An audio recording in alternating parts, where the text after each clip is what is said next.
Oh man, I was watching the Today Show this morning, and there was like a guest anchor, not a guest anchor, but someone that isn't a regular anchor. Mm-hmm. Then they were showing her warm up, like she was out in some really cold place, like reporting on the weather. And before she was on air, she does this alphabet rap, which I think is like a famous rap with like A, like all these words go with it, and they're really all tongue twisters. She went through the whole thing, and she says she does, and it's like a 30-year-old, like looks like she should be on Fox News kind of white girl, and she rolls through this rap. I mean, like rolls through that it. probably gets her ready to. Yeah, gets her ready to. So she won't have any tongue twisters or anything like that. Yeah, pretty impressive though. Well, just like, especially if you got to do some of that stuff live. That's probably a good little good little opener. Wow. Yeah, it was impressive. That's what I should probably do before I start. Like, we should. have a little. That way we don't know. Because we need to get the news out fast. Get it out We there. don't have time to sit around and lollygag. Well, I'm impressed. I have to admit, maybe I'll look it up. I bet it's on YouTube. Yeah, I'm sure it is. It was on the Today Show, so I'm sure it's on everything.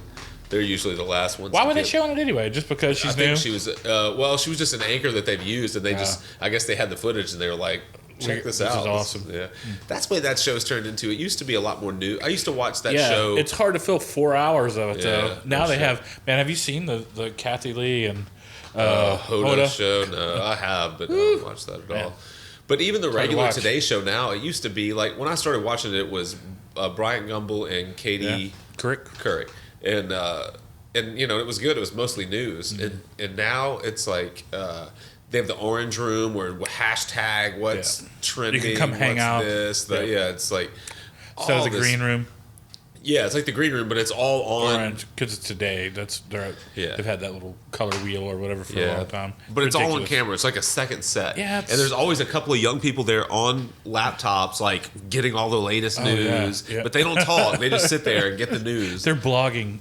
Yeah, they probably are. That's exactly what they're doing. Hashtag today. Yeah, because if you're up at 8 o'clock in the morning, and then by the time their show rolls around at like 11, I mean, they're already drunk. It's crazy.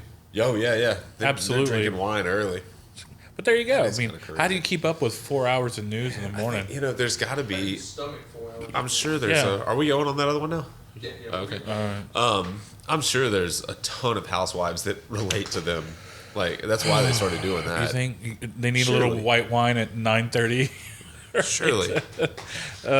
Yeah, it just seems like maybe that's what it's for. I have to admit. Oh, is that her? Is that it? Yeah.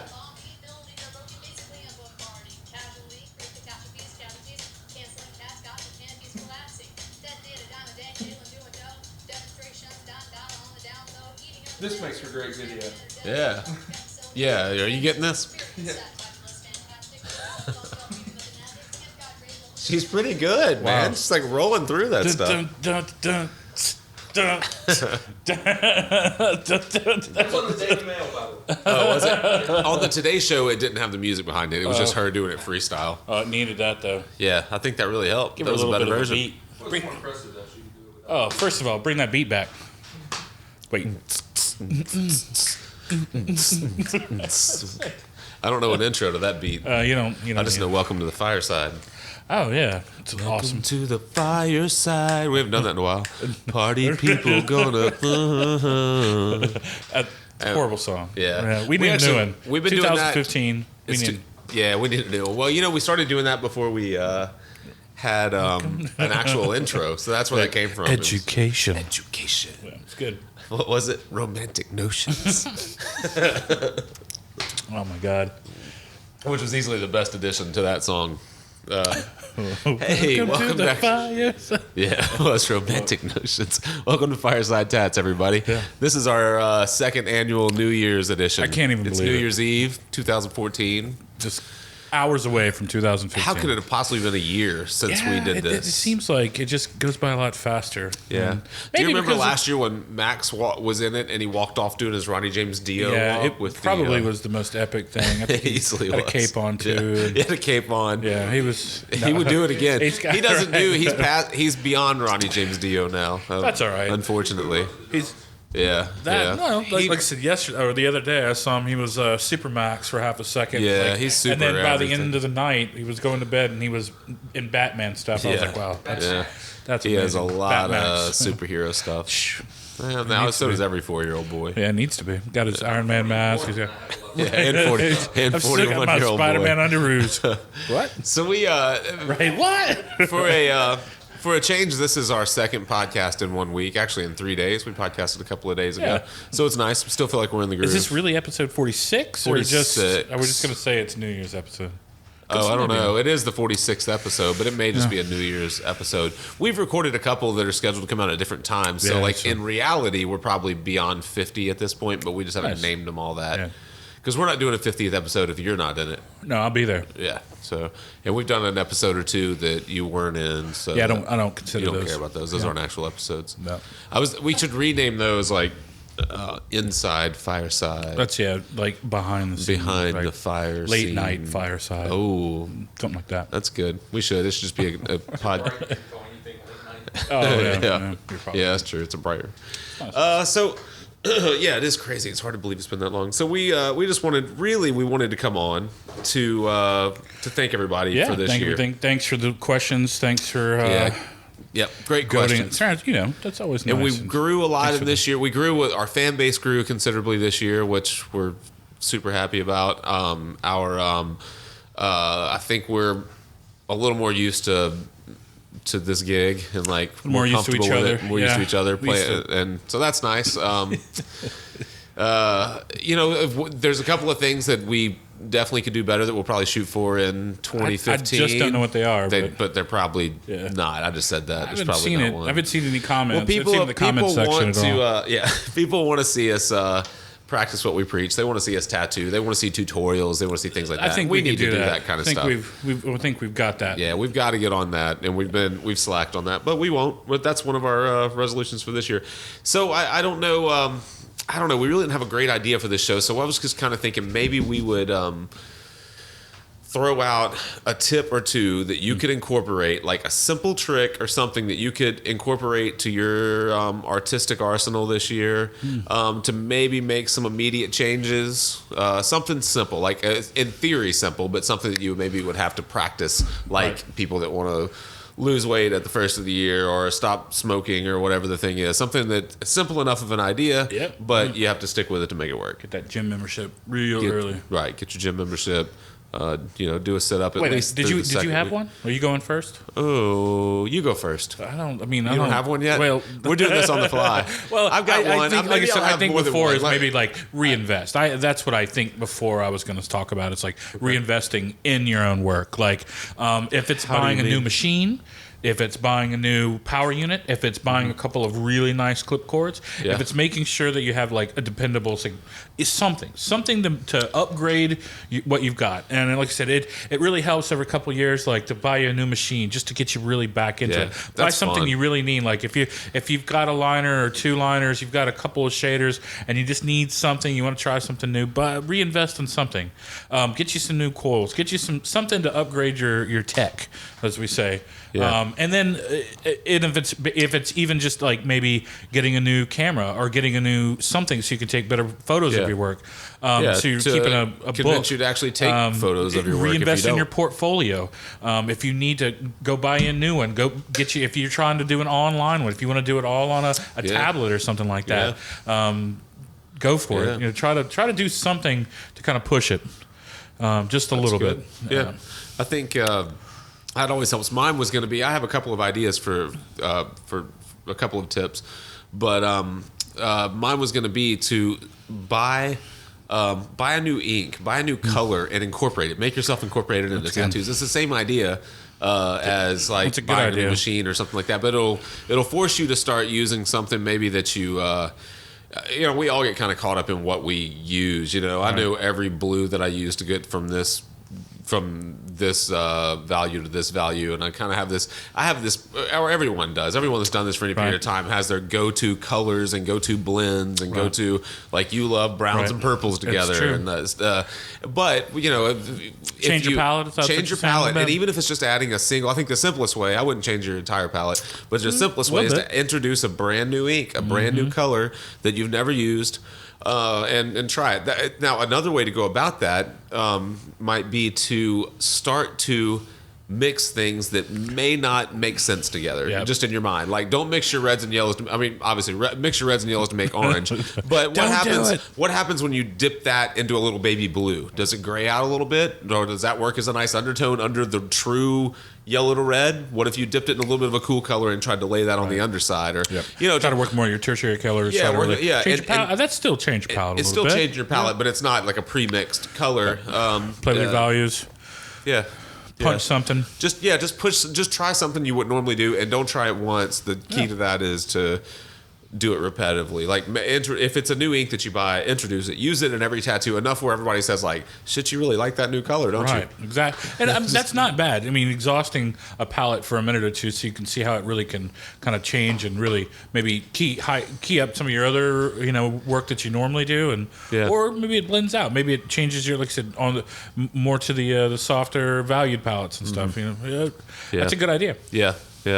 I think that and that's one of the biggest things, especially when you talk about mixing into colors that you wouldn't normally mix into. You start to change the values unknowingly, and that's one of the easiest things to forget in tattooing is whenever you're using a ton of high chroma color and you're trying to make something jump off a skin every time that, like, every color that you pack in, you want it to stand out. You have this idea in your head, you want it to stand out, and when you start changing the values by dipping into colors that you wouldn't normally kind of mix together, you start to.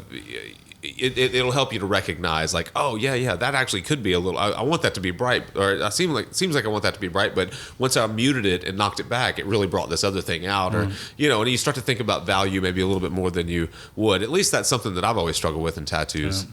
And if you're, a lot of people, if you feel like if you're not mixing a lot of colors, buy a mixer. Buy something that makes it a little bit fun. I hate to say that, but it's like, if you just don't like to sit there and mix color, and if maybe you're not investing in maybe larger ink caps so that you can mix larger batches of color and stuff, that's probably goes back into that. I mix all in the tube. I just dip, almost like I'm just saying, if you start mixing larger ones, you want to really what they see. Like, if you really want to see what they look like, mix a little bit up. Use it for more than a minute or two. Something I never considered, but I watched Jeff Insminger, who's doing a big piece on me, do this. He had decided on he had an idea for a particular green kind of green blue teal kind of color that he wanted for a big chunk of my torso, and he keeps extra ink bottles, like clean, sterilized ink bottles around. Hold on, Max. He keeps speaking of the devil. He keeps ink bottles around, and he pre-mixes, and he'll like mix a little blue, a little more green, like dab it on my skin, see what it looks like. A little bluer than that, a little darker than that, or whatever. And then he ended up with like a half full or 3/4 the way full bottle that was my color for me, and he actually made a mark on it, name on it. And so he uses it every. Yeah, then that's my ink. Right? No one else will ever have that color. Well, it's like it. Maybe reinvest in some bottles. Get some ink. However, some people are a little weary of it. It doesn't mean that he won't use that on anyone else, but when he knew he was going to use it in a large volume, he mixed it in an actual large volume. And I think that's probably goes back to that. If you start mixing some colors that you really like and you start really loving, you're gonna want to mix it into a larger format. You want to get a bigger bottle of it. Yeah. Or like I said, experiment with some other key colors. There's plenty of them, especially from Fusion. Eternal. You pick a brand and. Definitely just stick with it so that it sticks into your own, so you mix and match. We had a show all about some that have a lot of glycerin and stuff like that. Yeah, so that make sure they're kind of show was I don't know what episode that was. Make sure they'll actually mix together. Some of them will separate. Some of them won't, and a lot of it has to do with their binders and stuff like that. We even came across a couple to bring that story back up. That use like a polymer, like acrylic resin And you made some comment one time about how a chunk of a plastic came out of your tattoo. And I read. Did I read that out loud to you? That I think I was talking about it, and then you were like, "It says right here," and I was like, "Yeah." I mean, I know exactly what it did because I couldn't. It just was irritated for months. Until one day I was messing with it, and it came out. It kept pushing its way out. Yeah, but it was just like a little disc of plastic. Those polymers are all separated in the ink particle, and then once the ink is injected, they'll actually kind of coagulate and reform into a larger particle. Sweet. And then they have to find their way out. That's right out of a pore. That's what I think it came out of. Too. Yeah, that's it's incredible. It never scarred, but it definitely never really took either. Yeah, bizarre.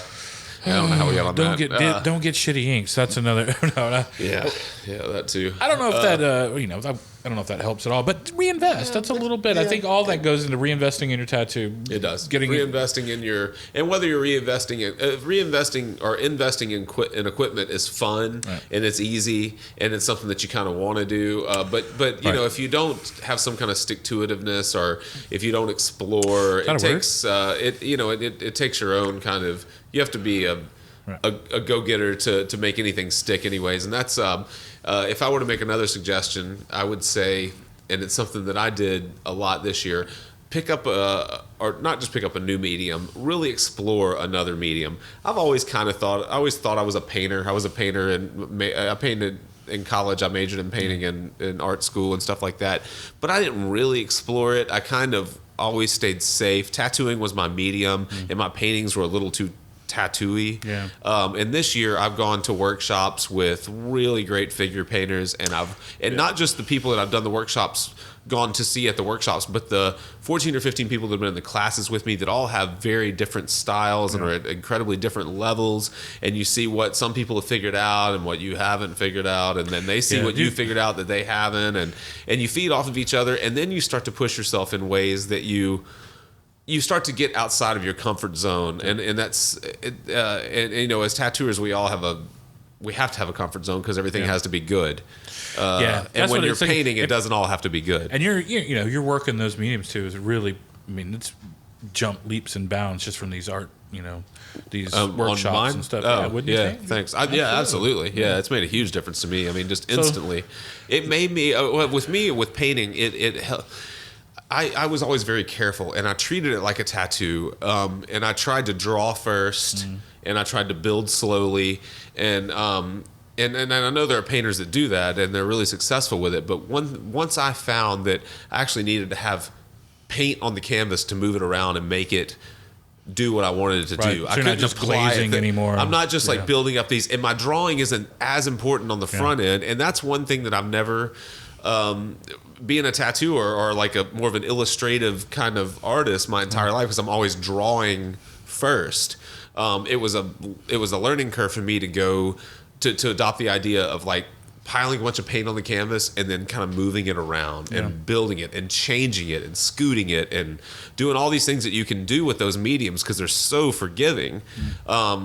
Especially when you come from an environment where you're always drawing with a pencil on paper. Everything you do is line based. All of your blends have to be smooth and they have to be finished right on the first or second pass, and there's no going back into it. It's not very forgiving. No. Yeah, it's not forgiving. And to get into something that is forgiving is it's kind of liberating. It's fun, So is that is that another idea for the people? Yeah, that was our second idea. Explore another medium. Don't just try it. Like really explore it. If it doesn't have to be paint, it could be anything. It could be it could be charcoal. It could be digital even. Yeah, it absolutely. could be whatever. Just doing something different, because I guarantee you'll find a way to incorporate some element of it into your tattoos.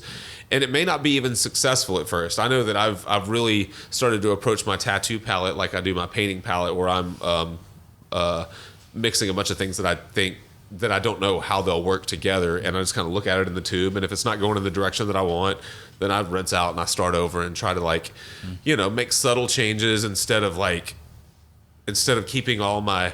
I've always struggled. I always strive to kind of keep most of my ink caps clean. Right. I try to keep them clean, rinse them out, not mix them all. Now, I've started getting away from it, and I just put shit all Throw it together around. and see what it does, and it doesn't always work. Well, I shouldn't say that. It's not that it doesn't always work. It's that it doesn't always work quickly, and you find like, well, I've pushed that as far as it can go right now. You have to adjust it or go back and luckily I work on most tattoos over and over, so there are definitely some tattoos that are coming back that I knew when they left, like that value wasn't where I wanted it. That wasn't as sharp as I wanted it because I'm doing that stuff. But you do a lot of more like glazing back into stuff like now, especially with your tattoos and stuff too, which is just a different, like I said, it's another whole new way of working for you. Yeah, it's completely different for me. I know a lot of you guys out there have probably been doing it a while. When I talked to Nick Baxter, he's really experimented with that. Of course, he's a really accomplished painter too, and he applies those glazing techniques. And he made an interesting comment on that show. I don't know if you've seen it yet, but he said that he found that really beyond 3 layers, he was completely wasting his time and wasting his clients' money. And he used to really layer and layer and layer. And he was like 4 or 5 years down the road, you can't see those final subtleties that I really tried to incorporate. Things that I was really pushing forward in the last bit of the tattoo were non-existent. There's really only so far you can go in this medium is basically what he was saying. So. Yeah, that's somebody that really exhausts it too. He exhausts it. He pushes it hard, if y'all haven't seen that episode, you should check it out. It's really good, and both he and Jeff do a good job explaining their processes, whatever. What else? I don't want to talk forever today. I really just wanted to say Happy New Year. Do you have any other ideas? I think that, like I said, if hopefully we've helped in some way. If y'all, like I said, if in the end y'all got some more questions and stuff, we're definitely going to come up with some new topics for 2015. Yeah. We'll definitely have some the things to show you. We'll be trying to show you probably cover up. Definitely how to work and probably put down larger pieces if you're still with especially problems with laying stencils. Laying large stencils I think will be an important one. You don't see Jeremy Cooper just lay the huge chest piece. And that's the one we really need to do. You don't see a lot of that. I mean, and if you guys want something specific, I mean, we can go all the way back to setting up machines or setting up stations or doing if you guys are curious about any of the stuff we talked about, the cartridge system that I'm using on the rotary. We could always how to go beat through your employees. How to beat your employees, apprentices. Yeah, absolutely. Yeah, how to steal their work, make it your own. Yeah, absolutely. Claim credit for everything they've ever done. Yeah. But that's why you beat them with soap and a sock. That's what I understand. I thought it was great, or grapefruit or oranges. Oh, really? Yeah, from Grifters. Remember Grifters were? Oh, yeah. What about Full Metal Jacket? I thought they beat them with soap so they wouldn't bruise. Yeah, I think that's a little different. That's so they wouldn't kill him. Like they were beating him in the stomach. Of course, he could probably still bruise, but it wouldn't break any ribs, or it wouldn't leave him so that he was incapacitated. So they'd pay for him. He could if they broke his knees, then he couldn't run. Of course, they'd get in trouble for that. Yeah. So they just hit him in places that it really wouldn't affect him much. So the soap was just to the stomach, because he eats. It's a reminder. Yeah. I always thought that's what it was. Maybe so. I guess I just heard. Maybe I watched think if that you movie hit somebody with soap, you're going to leave a bruise. You would think you would leave a bruise. I've always thought that, but I thought maybe like the density of soap was like. We're not saying to do this at all, but I think oranges, right? But if we have anyone that watches the show, that go put the phone book. If we have any dermatologists that watch the show regularly, please let us know what the best way to make a lasting impression without leaving a bruise would be. Or like subdural hematomas or anything like that. Yeah. We don't want to hurt anyone. We're going to get some comments on this, I'm sure. About. Yeah, we don't want to hurt anyone bad. We definitely don't want other people to know they're hurt. Yeah. What else? What about artists getting tattooed? What do you mean? Artists getting tattooed? I think it's a horrible idea. Artists should never get tattooed. No. I mean, like for this guy who hadn't been tattooed. He never gets tattooed. I get smaller stuff. I'm waiting for big stuff. I've got. He's waiting on the right people. Yeah, I've had some new tattoos. What are you talking about? Are you really trying to say artists getting tattooed? Yeah. What about artists getting tattooed? Oh, yeah. Absolutely. Get tattooed. That's... Well, that's the other thing, is maybe go to a convention, too. If you haven't gone to a convention, if you really just, get out of your city, go see some really good work. Yeah. I mean, if you want to invest in your time, like I said, that's a good way to do it. That's a great way. That's a good point. Get a tattoo city. from... Go somewhere. Invest in it. Get a tattoo from someone that you don't know the way that they work. Someone you that you know. don't... You want to steal every bit that they have. That's the way to do it right there. Even if you think, especially if you think if you have it all figured out as far as the technical aspects, and you like this setup and you like this and that, watch someone else do something different and watch them pull off a beautiful result, and you'll start, no matter how good you are at what you do, you'll start questioning what you do. You'll be like, oh, I need to use bigger liners. Or how to incorporate, especially if you like somebody's work, go get something tattooed from them. Mm-hmm. It's absolutely a great investment in your time, energy. I'll tell you one thing I've started doing from getting this piece from Jeff is leaving more skin tone. I always try to leave a little, but kind of as highlights. And so for the longest time, I tried to pack every element of the tattoo, every square inch with color. And if I wanted a flesh tone, I just mixed a flesh tone and packed it in there. I used very little skin tone at all. But there is something about using actual skin tone, like it kind of makes it breathable or something, it just looks like it kind of moves your eye through. It makes things seamless. And a lot of times that's the way to get the brightest bright or the lightest light. It's actually not packing a light color in the skin. Is that another suggestion? Leave some skin tone? Leave some skin tone. Or the main point of that was get tattooed by someone, and then you'll find that they leave skin tone, and you should do the same. Yeah. That's a good one. That's not what I was trying to say at all. But I think those are all good ideas, though. Definitely get a tattoo. Go to a tattoo convention. Invest in your work. Invest in your equipment. Do something. Get out there and grab it. Yep. 2015. It's a great time to do it. Yeah, it's a great time. 2015. Beautiful. Sounds like a good year. Sounds like something should go right. Year of the tattoo. The year of the tattoo, 2015. Oh! Everyone have a safe night. If you're watching this, you already did watch it. I like it. If you're watching this, you already had a safe night. Yeah. And we're gonna go enjoy. We have a bunch of people inside. Yeah. Oh! I did want to say last year's. I almost forgot.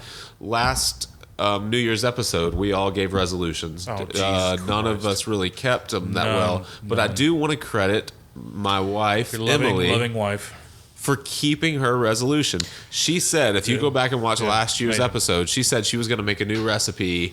She was going to make something she's never made before every week of the year, 52. She didn't, but she did it 40 times, which is pretty freaking She's kept impressive. us well fed. She has. She's used the podcast night to do it. Yeah. That's pretty impressive. I'm loving it.